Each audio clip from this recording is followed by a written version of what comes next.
사도행전 17장 1절부터 15절입니다. 사도행전 17장 1절부터 15절입니다. 찾으신 줄 알고 같이 한번 교독하겠습니다. 제가 먼저 읽겠습니다. 그들이 암비볼리와 아볼로니아로 다녀가 데살로니가에 이르니 거기 유대인의 회당이 있는지라.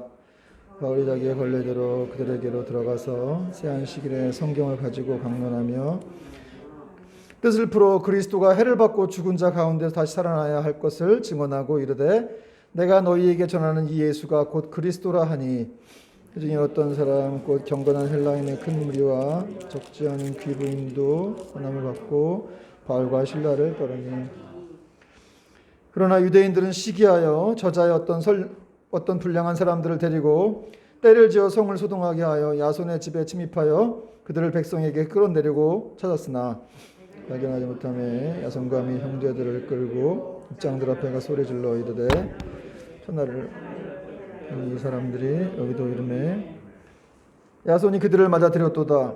이 사람들이 다 가이사의 명을 거역하여 말하되 다른 임금 곧 예수라 하는 이가 있다 하더이다 하니 무리와 합장들이 이 말을 듣고 소동하여 야손과 그 나머지 사람들에게 부속금을 받고 놓아주니라. 하며 형제들이 곧 바울과 실라를 배려하러 보내니 그들이 이르러 유대인의 회당에 들어가니라. 베레아에 있는 사람들은 데살로니가에 있는 사람들보다 더 너그러워서 간절한 마음으로 말씀을 받고 이것이 그러한가 하여 날마다 성경을 상고하므로 그중에 믿는 사람이 많고 또 헬라의 귀부인과 남자가 적지 아니하나 데살로니가에 있는 유대인들은 바울이 하나님의 말씀을 베레아에서도 전하는 줄을 알고 거기도 가서 무리를 움직여 소동하게 하거늘 형제들이 곧 바울을 내보내어 바다까지 가게 하매 실라와 디모데는 아직 거기 머물더라. 같이 읽겠습니다. 바울을 인도하는 사람들이 그를 데리고 아덴까지 이르러 그에게서 실라와 디모데를 자기에게로 속히 오게 하라는 명령을 받고 떠나니라. 아멘. 오늘도 우리 다음교회 함께 하신 여러분들을 사랑하고 축복합니다. 환영합니다. 오늘 말씀 제목은 간절한 마음으로 말씀을 받고 라는 제목입니다. 오늘 본문은 이 바울의 일행들이 빌립보를 떠나서 이제 데살로니가라고 하는 마게도니아의 수도거든요. 굉장히 큰 도시였습니다. 그곳으로 가서 이제 복음을 전하게 된다라는 그런 내용인데요. 1절은 이렇게 시작을 하고 있습니다. 그들이 암비볼리와 아볼로니아로 다녀가 데살로니가에 이르니 거기 유대인의 회당이 있는지라. 여기 그들이 이렇게 떠났다 그랬는데 여기 그들은 누굴까요?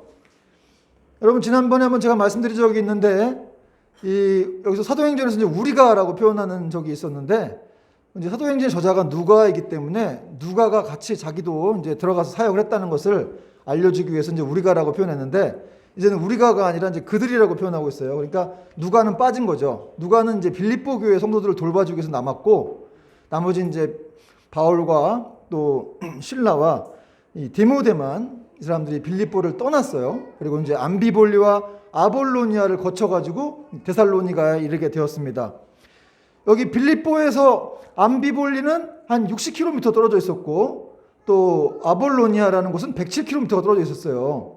거길 거쳐가지고 이제 데살로니가까지 가게 된 건데, 그러니까 문제는 뭐였냐면은 지난주 우리가 배웠지만 이 빌립보 감옥에서 사도 바울 일행이 잠 한숨 못 자고, 오늘 우리 김혜성 원사님도 잠 한숨 못 자고 이렇게 예배를 나오셨는데 사도 바울과 실라도 잠 한숨 못 자고 여러 가지 기적들이 일어나가지고 또 간수의 집에 가서 또 복음을 전하고 그 집안에 다 이렇게 믿게 해가지고 하룻밤을 꼬박 새고 풀려나가지고 거기 빌립보에서 루디아 집에 있다가 이렇게 다시 또 데살로니가까지 가게 된 거죠.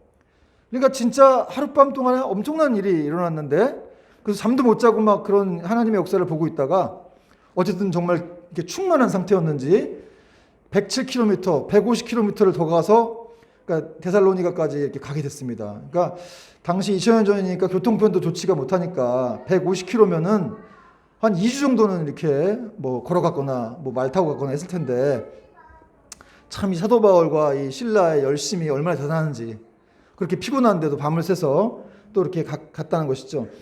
그리고 데살로니가에 도착한 바울 일행은 바울이 자기 관례대로 또 이렇게 회당에 들어가서 말씀을 증거했다 이렇게 되어 있는데 2절 보니까 한번 같이 읽어보겠습니다. 2절 시작.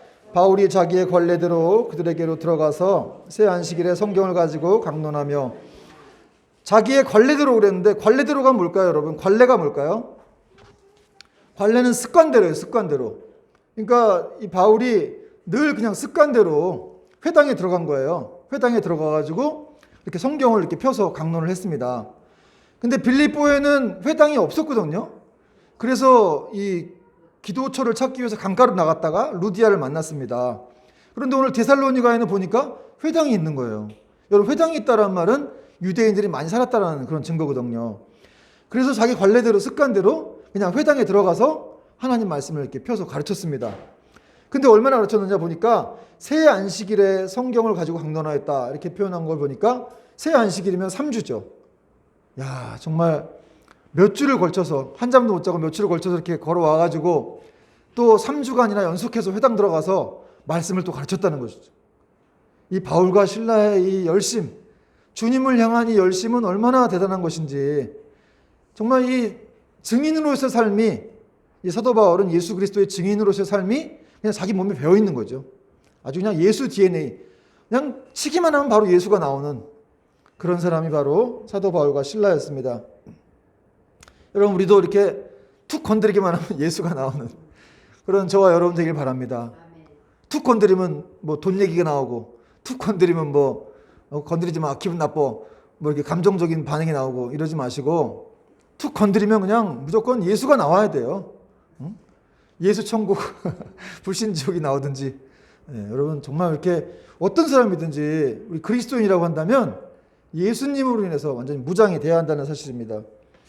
여러분, 누가복음에 보면 예수님께서 습관을 따라서 감람산에 올라가 기도하셨다 이런 말씀이 있는데, 여러분 그 습관이라고 하는 단어가 이제 헬라어로 에도스라고 하는데, 단순히 예수님이 이렇게 시간만 되면 올라가서 기도하셨다는 게 아니라 예수님이 하나님 아버지의 뜻을 구하는 그런 기도의 습관을 가지고 있었다 이런 뜻입니다. 그러니까 바울이나 예수님이나 이렇게 온전히 하나님의 뜻을 구하는, 말씀을 전하기도 하고 또 기도해야 된다라는 어떤 그런 의식을 가지고 계셨다라는 것을 또 이렇게 성경은 말씀하고 있죠. 자, 바울이 강론한 내용은 무엇이었습니까? 회당에 들어가서 강론한 내용은 3절 보니까 뜻을 풀어 그리스도가 해를 받고 죽은 자 가운데 다시 살아나야 할 것을 증언하고 이르되 내가 너에게 전하는 예수가 곧 그리스도라 이렇게 증언했다는 거죠. 이 뜻을 풀었다는 말은 활짝 열었다는 거예요. 여러분, 가끔 이렇게 목사님들 중에 성경을 여세요 이런 분들이 계시는데, 이 피라는 말이죠. 어쨌든 성경을 여세요라는 표현도 쓰시는데, 그렇게 사도 바울이 유대인의 회당에서 어떤 내용들을, 성경의 내용들을 설교하는데 자기 마음대로 임의대로 한 것이 아니라 성경을 펴가면서, 말씀을 펴가면서 구절이 뜻하는 바를 잘 설명해 주었다 이런 말입니다. 그러니까 바울이 이제 말하려고 했던 논증의 취지는 뭐였냐면 예수가 그리스도다, 예수가 메시아다, 그거를 이제 증명하는 것이었죠. 그러기 위해서 이제 그리스도께서 해를 받고 고통을 받고 죽으셔야만 했다, 그리고 부활하셔야만 했다, 이런 걸 증명한 거죠. 당시 유대인들은 이 정치적인 메시아를 기대했기 때문에, 그래서 로마 제국하에서 이렇게 압박을 받는, 압제를 받는 자기들을 이렇게 예수님이 와서 구원해 주시기를 바랬지만, 그러나 예수님은 그런 일을 하지 않으셨죠. 그래서 이제 유대인들은 예수님에 대한 오해가, 메시아에 대한 오해가 있었어요. 그런데 사도 바울은 예수님은 그러기 위해서 오신 분이 아니라 십자가에 고통을 받고 십자가에 죽고 또 부활하시기 위해서 오셨다. 그리고 그것은 반드시 이렇게 하나님 안에서 그 하나님 정하신 일로서 반드시 일어날 수밖에 없었던 그런 사실로 이렇게 바울이 설명을 한 겁니다. 이 구절을 원어에 가깝게 설명하면은 반드시 그분은 고통을 받아야 됐다, 또 반드시 그분은 살아나야 됐다, 이런 말입니다. 원어적으로 표현하면. 여러분, 예수님이 죽지 않으셨다면 그럼 부활이 없었겠죠. 죽은 자 가운데 살아난 일이 없어요. 그럼 우리도 부활이 없는 거예요. 우리도 구원을 못 받습니다. 그러니까 예수님은 우리를 구원하시기 위해서 반드시 죽으셔야 했고 또 부활하셔야 했다는 것이죠. 다른 방법이 없었습니다. 유일한 방법이죠. 그것이 바로 하나님의 아들이 죽으셔야만 했다는 거죠. 그리고 부활하셔야 했다는 사실입니다. 여러분 2000년 전과 마찬가지로 오늘날까지도 대부분의 유대인들이 이 예수님, 십자가에 죽으신 예수님을 안 믿어요. 그러니까 지금도 우리가 이스라엘에 선교를 가기도 하고 그러죠. 참 아이러니한 일인데요. 그러나 당시 2000년 전에 초대교회 성도들은 정말 예수님이 해를 받고 부활하셨을 뿐 아니라 구약에 예언된 그리스도라는 사실을 믿었죠.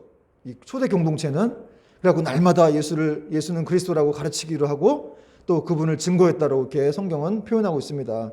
여러분 우리 또한 날마다 예수님을 그리스도라고 가르치고 또 예수님을 증거해야 되는 그런 삶을 살아야 될 줄 믿습니다. 바울의 설교를 통해서 많은 사람들이 예수님을 믿게 되었는데요. 4절 말씀 같이 읽겠습니다. 시작. 그 중에 어떤 사람 곧 경건한 헬라인의 큰 무리와 적지 않은 귀부인도 권함을 받고 바울과 실라를 따르나. 바울이 그리스도를 증거했더니 이렇게 성경을 풀어가지고 가르쳤더니 많은 사람들이 믿었어요. 그 중에 어떤 사람 곧 경건한 헬라인의 큰 무리. 경건한 헬라인들은 이방인의 혈통을 따르는 그런 사람들이었는데 유대교회에 이렇게 들어갔던 사람들이었습니다. 그런 사람들이 이렇게 회당에 찾아왔다가 예배를 드리고 구원을 받게 되었다는 것이죠. 또 귀부인들도 권함을 받고 또 믿게 되었다고 했는데 이 귀부인들은 당시 유력자들의 그런 부인들이었습니다. 이 데살로니가라는 도시가 다른 도시에 비해 상당히 여성들의 어떤 이 권리가 잘 보호되어 있어서 남편이나 다른 사람의 간섭 없이 또 이렇게 기독교 신앙을 잘 받아들일 수가 있었다는 것이죠. 그러나 여러분 복음의 열매가 이렇게 상당했는데 그러나 또 유대인들의 반발 또한 만만치가 않았습니다. 5절 보니까 그러나 유대인들은 시기하여 저자의 어떤 불량한 사람들을 데리고 때를 지어 성을 소동하게 하여 야손의 집에 침입하여 그들을 백성에게 끌어내려고 찾았으나 하여튼 이 유대인들은 늘 시기하죠. 시기하고 싫어합니다. 여러분 언제나 복음이 선포되는 곳에는 이렇게 두 가지 부류의 사람들이 나타나죠. 어떤 사람들은 환영하고 어떤 사람들은 싫어하고 시기합니다. 유대인들은 바울과 실라의 어떤 인기가 싫은 거예요. 그들의 내용을 들어보지도 않으려고 하고 그냥 이들이 인기가 많아가지고 사람들이 막 따르는 게 싫은 거죠. 그래서 이 저자라고 하는 이 성경 구절에 저자가 나오는데 저자는 시장이나 광장을 말하는데 이 시장에서 광장이나 이쪽에서 이렇게 거류하고 있는 어떤 그런 불량배들이 있었어요. 그 불량배들을 데리고 와가지고 바울과 실라를 잡으려고 야손이라고 하는 사람의 집에 침입했습니다. 여기 보니까 야손의 집에 침입하여 이래 됐죠. 여러분 이 사람들 유대인들이잖아요. 유대인들은 하나님을 아는 사람들 아닙니까? 그런데 이렇게 불량배들까지 고용해가지고 바울과 실라를 잡아서 고소하려고 했다는 거죠. 여러분 하나님을 아는 사람들이 불량배까지 고용해갖고 이렇게 고소한다고 한다면 얼마나 윤리적으로 타락해 있는지를 지금 우리가 볼 수가 있습니다. 여러분, 이 야손이라고 하는 사람, 이 사람 집에 침입한 이유는 이 야손이라고 하는 사람이 바울과 실라를 이렇게 환대했어요. 환대하고 보호해 주었기 때문인데 이 야손이라는 사람은 성경에 잘 나오지 않기 때문에 정확히 어떤 사람인지 알 수 없지만 그 이름의 뜻은 구원. 야손의 이름의 뜻은 구원입니다. 그리고 이 사람은 어쨌든 바울과 실라의 후원자로서 큰 도움을 주는 사람이었다는 거예요.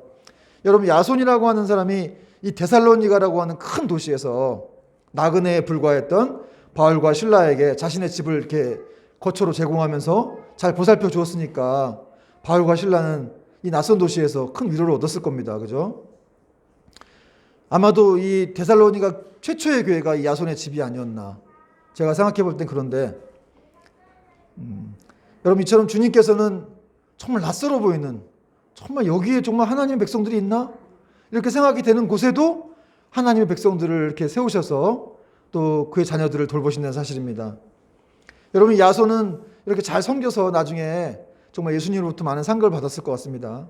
여러분, 우리도 야손처럼 정말 빚이 없더라도 정말 잘 섬길 수 있는 그러한 하나님 백성들 되기를 축원합니다. 야손의 집에서 바울과 실라를 발견하지 못한 유대인들이 이 야손과 형제들을, 그 믿음의 형제들을 끌고 갔어요. 어디로 갔느냐? 읍장들에게 데리고 갔는데 6절 7절에 보니까 발견하지 못함에 야손과 및 형제들을 끌고 읍장들 앞에 가서 소리질러 이르되 천하를 어지럽게 하던 이 사람들이 여기도 이르매 야손이 그들을 맞아들였도다. 야손이 환영했다는 거예요. 이 사람들이 다 가이사의 명을 거역하여, 가이사가 로마 황제죠. 가이사의 명을 거역하여 말하되 다른 임금 곧 예수라는 이가 있다 하더이다 하니. 여러분, 로마 황제가 최고의 이 왕인데 그 사람 말고 다른 예수가 또 왕이라고 한다는 거예요. 그런 명목으로 고소를 했어요. 바울과 신라를. 여기 읍장들은 누구냐면은 읍장들한테 갔다라는데 읍장들은 이 성읍의 도시의 통치자들을 말합니다. 그러니까 읍장들이라고 했으니까 그 통치자들이 많이 모여 있었던 것 같아요. 도시가 시끄러우니까 이 통치자들이 많이 모여가지고 어떻게 해야 될지 막 회의를 했던 것 같습니다. 그리고 이제 질질 끌고 갔다는 말은 아주 그 야손과 그 믿음의 형제들을 이렇게 아주 비참하게 끌고 갔다. 이런 표현을 지금 쓴 겁니다. 아주 비인간적인 대접을 한 거예요. 그리고 이제 이 유대인들이 이 사람들이 천하를 어지럽히는 사람들이니까 당시 천하는 로마 제국을 말하는데 로마 제국을 어지럽히는 사람이니까 잡아가라. 예수라고 하는 다른 임금을 지금 섬기고 있다. 이런 식으로 고소를 했습니다. 그러자 이 말을 듣고 이제 난리가 났는데 소동이 일어났는데 근데 참 희한한 것은 그냥 그 야손과 그 믿음의 형제들을 이 보석금을 받고 이렇게 풀어줬습니다. 8절 9절 보니까 무리와 읍장들이 이 말을 듣고 소동하여 야손과 그 나머지 사람들에게 보석금을 받고 놓아주니라. 여러분 저는 이것도 하나님의 역사라고 생각하는데 그냥 잡혀가가지고 또 매맞을 뻔했는데 매맞을 줄 알았는데 그냥 그 통치자들이 풀어준 거예요. 왜냐하면 상당 그 현장에는 바울과 신라도 없고 그리고 이제 이 통치자들은 이 유대인들이 고소가 잘못되었다는 것을 좀 알고 있었습니다. 처음부터 이제 기소할 생각이 없었습니다. 그래서 그냥 보석금을 받고 풀어줬는데 고소하는 사람이 있으니까 보석금이라도 받아야 되는 거죠. 어쨌든 그 사람들을 좀 이렇게 좀 위로하기 위해서라도. 그래서 어쩔 수 없이 보석금을 받고 풀어줬다는 거죠. 여러분 이렇게 항상 뭐 복음을 전하는 곳에 가면은 항상 난폭한 사람들도 많이 있었지만 이렇게 하나님을 믿는 사람들은 아니었지만 하나님을 믿는 사람들을 도와주는 이런 사람들도 많이 있었다는 거예요. 야손과 그 형제들이 풀려나자마자 바울과 신라를 만나서 이제 밤중에 급히 이 바울과 신라를 베레아로 보냅니다. 10절에 보니까 밤에 형제들이 곧 바울과 신라를 베레아로 보내니 그들이 이르러 유대인의 회당에 들어가니라. 이 베레아는 데살로니가에서 한 80km 정도 떨어져 있었는데 그러니까 적어도 아무리 빨리 가서도 한 3일 정도는 걸어가야 되는 거리예요. 만일의 경우를 대비해서 이렇게 선교사들을 이제 그쪽으로 피신시켰는데 여러분 베레아는 데살로니가에 비해서 굉장히 작은 도시였습니다. 그리고 정치적으로는 역사적으로 그렇게 중요한 도시는 아니었지만 어쨌든 많은 사람들이 살고 있었습니다. 그리고 바울은 이곳에 와서도 역시 또 데살로니가에서 그랬던 것처럼 다른 도시에서 그랬던 것처럼 회당에 들어가서 복음을 증거했습니다. 그렇죠. 보니까 밤에 형제들이 곧 바울과 신라를 베레아로 보내니 그들이 이르러 유대인의 회당에 들어갔다. 그냥 바울이 그냥 늘 습관처럼 정말 이렇게 하나님의 뜻을 구하는 그런 사람이었다는 거예요. 그러니까 막 데살로니가에서 이렇게 정말 도망치듯이 나왔는데 또 베레아에 가서도 쉴만도 한데 그냥 바로 또 유대인의 회당에 들어가서 가르쳤다는 것이죠. 바울이 여기서 무슨 설교를 했는지는 밝히고 있지 않은데 이 저자인 누가의 관심은 이 베레아 사람들의 말씀에 대한 반응이었습니다. 11절 말씀 같이 한번 읽겠습니다. 11절 말씀 시작. 베레아에 있는 사람들은 데살로니가에 있는 사람들보다 더 너그러워서 간절한 마음으로 말씀을 받고 이것이 그런가 하여 성경을 상고함으로. 여러분 베레아 사람들은 데살로니가에 있는 사람들보다 더 너그러웠다. 이런 구조를 통해서 우리는 이 베레아 사람들이 보인 반응이 얼마나 호의적이었는지를 우리가 짐작하게 되죠. 너그러워서라는 말은 편견이 없이 마음이 열려있는 상태입니다. 그러니까 베레아 사람들은 매우 아주 개방적이고 열린 태도로 하나님의 말씀을 받아들인 거예요. 환영했던 것이죠. 진지하게. 그리고 그들은 그 들은 말씀이 진짜 그런가 해서 날마다 성경을 찾아보았다. 이렇게 말씀하고 있습니다. 여러분 이 너그러워서라는 말이 어떤 뜻이라고 했죠? 편견 없이 받아들이는 상태. 그러니까 여러분 편견이라고 하는 게 얼마나 무서운지를 알 수가 있죠. 여러분 편견은 귀를 닫아버리게 하고 또 영원한 생명으로부터 멀어지게 한다는 거예요. 그러나 베레아에 있는 사람들은 선입견이 없었습니다. 그래갖고 아주 순수한 영혼들이었기 때문에 하나님 말씀을 아주 간절히 사모했고 그걸 받았어요. 그리고 날마다 진짜 성경이 그런가 해서 이렇게 찾아봤다는 거죠. 상고했다는 말은 아주 검토해 보았다. 진짜 그런 뜻인가 이렇게 찾아봤다는 거예요. 여러분 데살로니가에는 철학자, 시인, 수사학자 등 아주 교육에 관련된 사람들이 많았고 또 강의하는 곳도 많았고 배울 수 있는 곳이 많았어요. 그러니까 아주 세계적인 문화센터 역할을 한 곳이 데살로니가 도시라고 할 수 있는데 그렇다면 거기 있는 사람들이 아무래도 더 많이 뭔가 보고 듣고 배웠고 했을 텐데 그러함에도 이들은 어떤 많은 편견이 있어가지고 하나님 말씀을 받아들이지 않았지만 베레아라고 하는 작은 도시에 있는 사람들은 아주 편견 없이 순수하게 하나님 말씀을 잘 쭉쭉 빨아들였다는 거예요. 여러분 설교를 할 때도 이렇게 보면은 어떤 분들은 말씀을 이렇게 쭉쭉 빨아들이는 분들이 있고 어떤 분들은 막 지루해하기도 하고 조는 분들도 있고 막 그렇죠. 근데 여러분 정말 이렇게 하나님 말씀에 대해서 우리는 항상 이렇게 편견 없이 받아들여야 할 줄로 믿습니다. 순수하게 그 말씀을 간절히 사모하고 그럴 때 정말 우리의 영혼이 성장하고 하나님이 기뻐하신다는 것이죠. 여러분 그리고 또 설교 듣고 난 다음에도 집에 가서 그 말씀이 진짜 그러한가 하고 찾아보는 거예요. 그러면 정말 우리의 영적인 성장이 확 올 줄로 믿습니다. 여러분 제가 지난주 극동방송에서 간증을 들었는데 어떤 분이 나와서 자신이 왜 전파 선교사가 됐는지 뭐 이런 간증을 하는 내용이었는데 옛날에 예수님을 안 믿었대요. 그런데 어느 날 차 사고가 나가지고 굉장히 위험한 상황에 있었던 것 같아요. 근데 갑자기 라디오에서 이제 그 찬양이 막 흘러나왔답니다. 그런데 눈물이 막 나오더라는 거예요. 그래서 찬양이 처음 들어본 찬양인데 너무 좋아가지고 그 찬양을 듣고 있다가 이분의 표현에 의하면 그 다음에 이제 목사님이 나오셨는데 이제 DJ 같은 분이 나오셨다 그래요. DJ 같은 분이 나오셔서 영접 기도를 하셨대요. 그래서 뭐라고 하시면서 자기 그때 믿습니다 하면서 막 눈물을 막 흘렸다 그러더라고요. 아 정말. 그러고 나서 집에 가서 자기 아내한테 내가 오늘 예수님 믿게 됐다 이렇게 말하고 성경책을 봤다는 거예요. 근데 성경책이 얼마나 재밌고 너무너무 그 맛이 단지 아주 자기가 그냥 그 성경책을 뭐 진짜 몇 번씩만 읽었다 그러더라고요. 그래서 나중에 자기가 이렇게 깨달아 이런 말을 했대요. 그래 사람이 이렇게 살아야지. 성경책을 많이 읽고 나니까 그래 바로 사람이 이렇게 살아야 되는 거야. 이런 식으로 고백을 했다는 거예요. 여러분 얼마나 많은 사람들이 성경책을 읽고 변화가 되는지 모릅니다.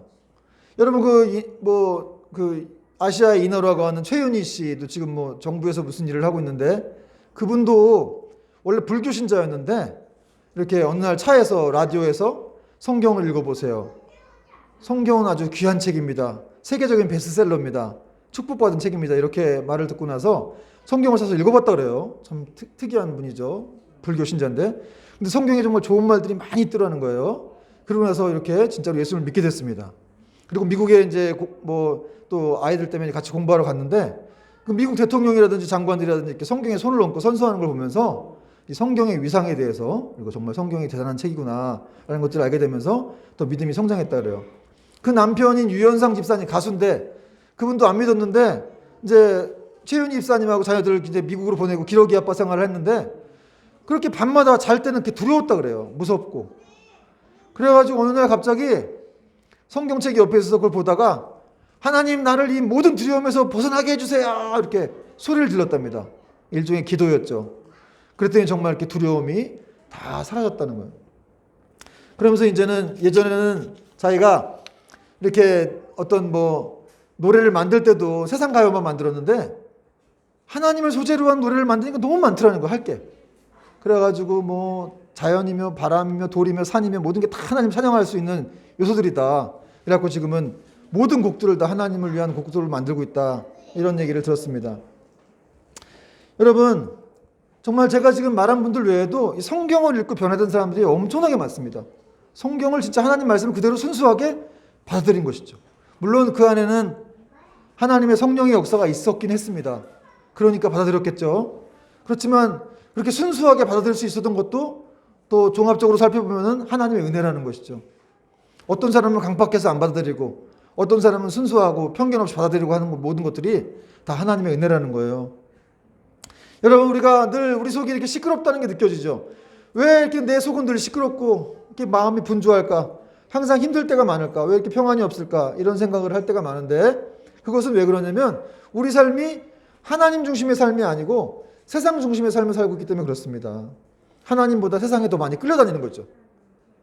그런데 하나님의 말씀과 기도가 내 안에 잡혀 있으면 여러분 그렇게 고민될 건 없습니다. 사실은.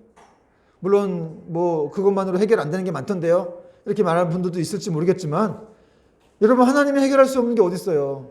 정말 하나님께서 역사하시면 어떤 문제라도 다 답이 있고 정말 그 문제보다 크신 하나님께서 우리의 모든 것들을 인도해 주실 것을 믿습니다. 중요한 건 우리가 세상에 끌려다니는 삶이 아니라 하나님 중심의 삶을 살아야 한다는 것이죠. 말씀과 기도의 중심. 그것이 잡혀 있으면 우리의 마음속에 분주함이 사라지는 거죠. 다 시끄럽던 모든 것들이 사라지게 되는 겁니다. 오늘 이렇게 베레아 사람들이 말씀을 순수하게 받아들이고 편견 없이 받아들이자 이 베레아 지역에서는 아주 열매가 많았다고 성경은 말씀하고 있습니다. 12절 말씀 같이 한번 읽겠습니다. 12절 시작. 그 중에 믿는 사람이 많고 또 헬라의 귀부인과 남자가 적지 아니하나. 여러분 데살로니가에서도 열매가 있긴 했는데 이 베레아에서는 정말 대다수의 유대인들이 다 복음을 믿었어요. 그리고 또 귀부인들도 믿었다. 그 헬라의 귀부인과 남자가 적지 아니하나. 여러분 이렇게 정말 이렇게 하나님께서는 항상 이렇게 먼저 은혜를 받으려고 열심을 내는 사람들에게 은혜를 주시죠. 또 성경을 찾아서 이렇게 상고하는 사람들, 찾아보는 사람들에게 또 은혜를 베푸시는 그런 분이십니다. 여러분 하나님은요 자기를 찾고자 하는 사람들을 결코 내버려두지 않습니다. 그냥 은혜 없이 이렇게 버려두지 않으세요. 너희가 정말 나를 만나고자 하느냐? 전심으로 나를 찾고 찾는 자가 나를 만나니라 이렇게 말씀하셨는데, 여러분 정말 세상에서 뭘 막 찾아도 그게 뭐 찾았다고 해도 어떤 만족이 있나요? 세상의 만족은 일시적이죠. 그러나 하나님을 찾는 사람들은 영원한 만족을 얻게 된다는 사실입니다. 자, 이렇게 베레아에서 그런데 이렇게 하나님의 은혜만 있었던 것은 아니었는데, 왜냐하면 이 베레아 지역까지 또 데살로니가에서 이 사도 바울을 방해했던 유대인들이 쫓아왔어요. 그리고 또 방해합니다. 13절 보니까 데살로니가에 있는 유대인들은 바울이 하나님 말씀을 베레아에서도 전하는 줄을 알고 거기도 가서 무리를 움직여 소동하게 하거늘. 하여간 유대인들의 열심은 정말 대단합니다. 그러나 잘못된 열심이죠. 아니 지금 거기가 어딘데 지금 80km, 100km가 떨어진 곳을 또 며칠을 걸쳐가지고 밤에 잠도 안 자고 또 와가지고 또 바울과 실라를 괴롭히러 온 거예요. 베레아에서도 말씀을 전한다는 소식을 들은 거죠. 여러분, 이거는 악한 마귀가 아주 이렇게 집요하다는 것을 알 수가 있어요. 성도들을 계속해서 이렇게 어떻게 뭐 은혜 받으려고 하면 그걸 쫓아가는 거죠. 여러분, 마귀가 안다는 거예요. 그 유대인들이 거기서 들었어요. 당시 2000년 전인데 100km 떨어졌으면 들을 수 있겠어요? 근데 거기서도 바울이 복음을 증거하고 있더랍니다. 어떤 사람도 말을 했겠죠. 그러니까 그걸 듣고서 바로 그냥 또 무리가 모여가지고 또 사도 바울을 잡으러 내려왔다는 거예요. 여러분, 악한 마귀는 이렇게 우리가 뭐 예수 믿으려고 뭐 하고 뭐 예배 드리려고 하고 기도하려고 하는 걸 못 참아요. 어떻게든 방해를 합니다. 여러분이 아마 뭐 또 신앙생활 오래 하신 분들은 다 그런 걸 경험해 봤을 텐데, 특히나 초신자 같은 분들을 교회를 데려가려고 그러면 뭐 이렇게 평소에 연락도 안 하던 사람들이 막 연락하죠. 만나자 그러고 막 전화가 오기도 하고 뭐. 제가 아는 어떤 분은 제가 전도를 한 분이었는데 그분은 교회를 안 나오는데 새벽에 그분이 이제 새벽 기도까지 몇 번 나갔었는데, 이게 좀 영적인 신비한 얘기긴 한데 새벽에 어떤 검은 물체가 자기 앞에 가렸대요. 그래갖고 두려워가지고 교회를 못 나가시더라고. 그 다음부터 제가 또 가자 그래도 못 와요. 무서워가지고. 근데 제가 그런 얘기를 몇 번 들었어요. 여러분, 우리 눈에는 안 보이죠? 믿는 사람들은 안 보여요. 우리가 예수님의 이름을 명하면 그들은 도망가는 걸 아니까. 그리고 초신자들은 아직 그런 게 없기 때문에 그들 앞에 이렇게 큰 두려움을 줘서 교회를 못 가게 하는 것이죠. 여러분, 우리 신앙생활은 영적인 싸움이기 때문에 눈에 보이는 게 다가 아닙니다. 여기도 지금 뭐 악한 마귀가 있겠죠. 그러나 우리 믿는 사람들은 어떻게 할 수는 없지만, 그러나 신앙이 연약하고 이런 초신자들일수록 그들을 이렇게 어떻게든 해가지고 두려움을 준다든지 또 걱정 근심거리를 막 준다든지 해가지고 이제 하나님과 멀어지게 만드는 것이 그들의 뜻이라는 거예요. 자, 이렇게 또 유대인들이 괴롭히니까 또 데살로니가에서 찾아온 유대인들로 인해서 바울이 힘들어지니까 이 베레아 형제들이 다시 또 바울을 배에 태워가지고 그를 이제 아덴으로 보냅니다. 여러분 14절 15절 마지막 절인데요. 같이 한번 읽겠습니다. 형제들이 곧 바울을 내보내어 바다까지 가게 하되 실라와 디모데는 아직 거기 머물더라. 바울을 인도하는 사람들이 그를 데리고 아덴까지 이르러 그에게서 실라와 디모데를 자기에게로 속히 오게 하라는 명령을 받고 떠나니라. 여러분, 지금 사도 바울과 이 실라가 바울만 먼저 갔지만 이 아덴으로 갔어요. 쫓겨갔어요. 그러나 성령님이 이렇게 하신 것이죠. 여러분, 우리가 어디서 이렇게 뭔가 좀 불운한 일을 당해갖고 쫓겨간다 할지라도 하나님의 그런 역사하심, 그런 또 뜻이 있는 줄을 여러분 믿으시기 바랍니다. 지금 아덴까지 가게 된 것은 이 복음을 계속해서 확장시키려고 하는 하나님의 뜻이었어요. 그러니까 성령님이 아덴이라고 하는 이 세계의 대학, 정말 아덴이라고 하는 이곳에는 정말 이 지식인들이 많이 있어서 자기 지식을 이렇게 막 자랑하는, 정말 아주 그냥 뭐라고 할까, 하나의 거대한 대학 같은 그런 곳이었습니다. 그런 아덴이라는 곳에 이 바울을 이르게 했다는 것이죠. 그리고 이제 바울은 거기서 어떤 좀 이렇게 뭔가 좀 어떤 일을 발견했는지 또 신라와 디모데도 빨리 여기 와라 이렇게 또 부탁을 했습니다. 근데 여러분, 이 아덴에서 나중에 우리 나오지만 사도 바울은 이 아덴이라고 하는 곳이 아주 지식인들이 아주 넘쳐나는 곳이었는데 철학자들도 많았고, 그러나 그런 사람들 사이에서도 결국 두려워하지 않고 이 십자가에 못 박힌 그리스도를 증거했다는 것이죠. 오늘 말씀의 결론인데요. 여러분, 데살로니가에서 복음을 증거했던 바울이 많은 사람들이 믿게 됐죠. 그렇게 열매를 맺었지만 유대인들의 시기로 인해서 또 야손과 및 여러 가지 야손과 몇 형제들이 또 읍장들 앞에 끌려가는 그런 아주 곤욕을 치르게 되었는데요. 그래서 그들은 어떤 바울을 만나지 않겠다라는 그런 말을 하고 이제 보석금을 내고 풀려났어요. 근데 나중에 사도 바울이 이제 이것을 가리켜서 이것이 사단의 방해였다 그러면서 이제 그가 다시 데살로니가에 못 가게 된 이유를 바로 이런 이유를 들어서 이제 설명을 했었는데, 그 내용이 데살로니가전서 2장 18절에 나오죠. 그래서 사도 바울이 데살로니가를 못 가요.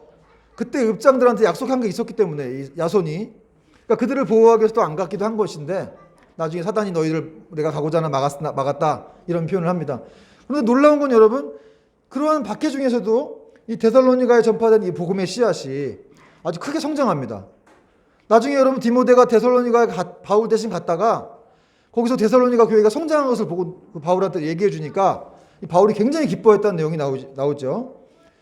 여러분, 바울을 찾아보지도 못하고 그냥 이렇게 내버려 뒀는데 그렇게 복음의 씨앗이 성장해가지고 아주 유럽 전역에 크게 이렇게 확산되는 그런 복음의 어떤 기초가 되는 교회가 되었다는 사실입니다. 여러분, 하나님이 돌보십니다. 데살로니가 교회를 그냥 바울도 못 돌보고 내가 가고자 했지만 못 갔다고 마음 아파했는데, 그럼 하나님이 그 교회를 돌보셨어요. 그래서 계속해서 성장하고 부흥해서 유럽을 변화시키는 그런 교회의 어떤 기초가 되었다는 사실입니다. 여러분, 이것이 바로 복음의 생명력 있는 역동성이죠.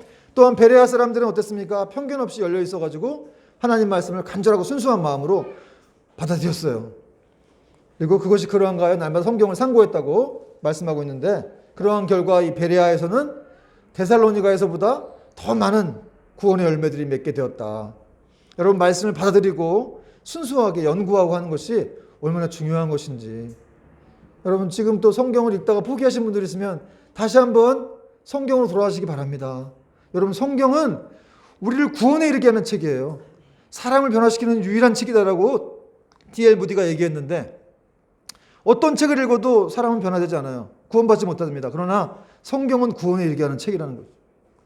이보다 큰 축복이 어디 있겠습니까? 여러분, 선물할 게 없으면 성경을 선물하세요. 선물할 때 뭐 아무 돈 주지 말고 차라리 성경책을 사가지고 선물하면 그 사람 안에 놀라운 역사가 일어날 것입니다.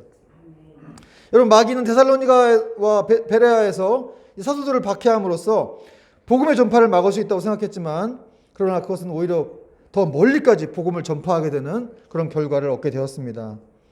여러분, 하나님은 항상 마귀 위에 있어요.